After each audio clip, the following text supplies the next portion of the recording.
कि अब पुराने संसद भवन की विदाई हो चुकी है, जिसे आसानी से भुलाया नहीं जा सकता है। और वहाँ मुझे भी संसद के दोनों सदनों में जाने का मौका मिला है। ये मेरे लिए सौभाग्य की भी बात है। तो वहीं दूसरी तरफ आज से वहाँ नवनिर्मित संसद भवन की भी शुरुआत की जा रही है, जिसका हमारी पार्टी दिल से स्वागत करती है। और आज इस नए संसद भवन में केंद्र सरकार द्वारा महिला आरक्षण बिल प्रस्तुत किया जाएगा। ये ऐसी मीडिया में काफ़ी आम चर्चा है, जिसके पक्ष में बीएसपी सहित अधिकांश पार्टियां भी अपना मत देंगी, ऐसी भी पूरी संभावना है। अन्य पार्टियों के बारे में भी ऐसी स्थिति में हमारी पार्टी को पूरी उम्मीद है कि चर्चा के बाद इस बार ये महिला आरक्षण बिल जरूर पास हो जाएगा, जो ये अभी तक लंबे अरसे से लटका हुआ था। और इस संदर्भ में मैंने अपनी पार्टी की ओर से एक बार नहीं बल्कि अनेकों बार संसद में ये कहा था कि हमारी पार्टी तो ये चाहती है कि देश की महिलाओं को लोकसभा व राज्य की विधानसभाओं में आरक्षण 33% देने की बजाय यदि उनके आबादी को भी ध्यान में रखकर 50% आरक्षण दिया जाता है तो इसका भी हमारी पार्टी पूरे तय दिल से स्वागत करेगी। सरकार इसके बारे में भी जरूर सोच विचार करे। लेकिन इसके साथ साथ ये भी कहा था कि महिलाओं को जो भी आरक्षण दिया जाता है तो उसमें से एससी, एसटी व ओबीसी वर्गों की महिलाओं का आरक्षण का कोटा अलग से सुनिश्चित किया जाना चाहिए। अर्थात इन्हें यानी कि एससी व एसटी को अब तक मिल रहे कोटे में शामिल ना किया जाए, क्योंकि बात ये चल रही है कि जो पहले से एससी एसटी को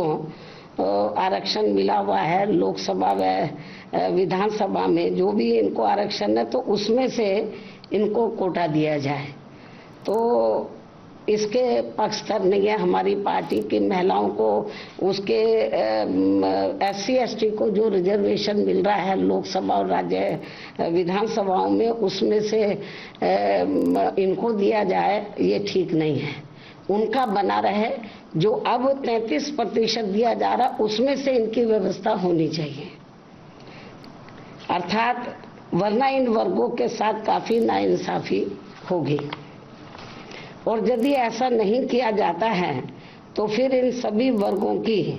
पिछड़ी महिलाओं को या सामान्य सीटों पर जल्दी से मौका नहीं मिल पाएगा, क्योंकि यहाँ जातिवादी पार्टियां शुरू से ही इन वर्गों को किसी भी क्षेत्र में आगे बढ़ते हुए देखना नहीं चाहती हैं। जबकि भारतीय संविधान के मूल निर्माता परम पूज्य बाबा साहब डॉक्टर भीमराव अंबेडकर ने इन वर्गों के पिछड़ेपन को दूर करने व इन्हें स्वाभिमान की जिंदगी बसर करने के लिए इन्हें सरकारी नौकरियों व राजनीति आदि में अलग से इसलिए आरक्षण देने की व्यवस्था की थी, क्योंकि इन वर्गों के लोग यहाँ सदियों से जातिवादी व्यवस्था के तहत शैक्षणिक, आर्थिक व सामाजिक क्षेत्र में काफी ज्यादा पिछड़े हुए थे, जो अभी भी पिछड़े हुए हैं। ऐसी स्थिति में हमारी पार्टी ये चाहती है कि इन वर्गों की महिलाओं को आज पेश किए जाने वाले महिला आरक्षण बिल में इनके लिए अलग से आरक्षण की व्यवस्था जरूर की जानी चाहिए। और यदि ऐसा नहीं किया जाता है और ये बिल वर्तमान स्थिति में ऐसे ही पास कर दिया जाता है तो फिर हमारी पार्टी ये मानकर चलेगी कि इस मामले में भी बीजेपी वह कांग्रेस पार्टी एंड कंपनी के लोगों की जातिवादी मानसिकता अभी तक भी नहीं बदली है और ये पार्टियां इन वर्गों को अभी भी पिछड़े हुए बनाए रखना चाहती हैं। इसके साथ ही ये भी सर्वविदित है कि इस बिल में इनकी सीटें निर्धारित करने को लेकर जो भी मापदंड तय किए जाएंगे तथा सीटें आदि जो भी बढ़ाई जाएंगी तो उसमें किसी भी प्रकार की राजनीति नहीं होनी चाहिए, अर्थात उसमें पूरी पारदर्शिता होनी चाहिए और ये बिल समय से भी लागू होना चाहिए। बीएसपी की ये पुरजोर मांग व सलाह भी है। इसके साथ ही हमारी पार्टी यहाँ ये भी कहना चाहती है कि यदि आज आ रहे महिला आरक्षण बिल में हमारी पार्टी की इन मांगों पर अमल नहीं किया जाता है तो भी ऐसी स्थिति में हमारी पार्टी आज संसद में प्रस्तुत किए जाने वाले महिला आरक्षण बिल को फिर भी इसे समर्थन देगी व पास कराने में पूरी मदद करेगी,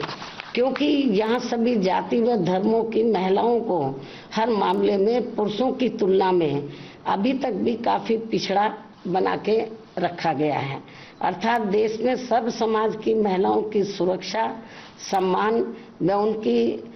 उनकी हालत में जरूरी सुधार लाने को लेकर बातें तो बहुत की जाती हैं, किंतु उन पर पूरी ईमानदारी व साफ नीयत से अमल करने की बजाय उनकी घोर अनदेखी करना तथा उन पर उसी आधे अधूरे मन से काम किया जाता है जैसा कि संविधान के मानवीय एवं कल्याणकारी उद्देश्यों के साथ ही पहले एससी व एसटी और अब ओबीसी समाज के आरक्षण को निष्क्रिय व निष्प्रभावी बनाने का खिलवाड़ लगातार किया जा रहा है और इन मामलों में कोई भी पार्टी किसी से कम नहीं है, बल्कि कोई पार्टी थोड़ा कम है तो कोई ज्यादा है। अब मैं अंत में वर्तमान केंद्र की सरकार द्वारा आज लाए जा रहे महिला आरक्षण बिल का समर्थन करते हुए अपनी बात यही समाप्त करती हूँ। धन्यवाद।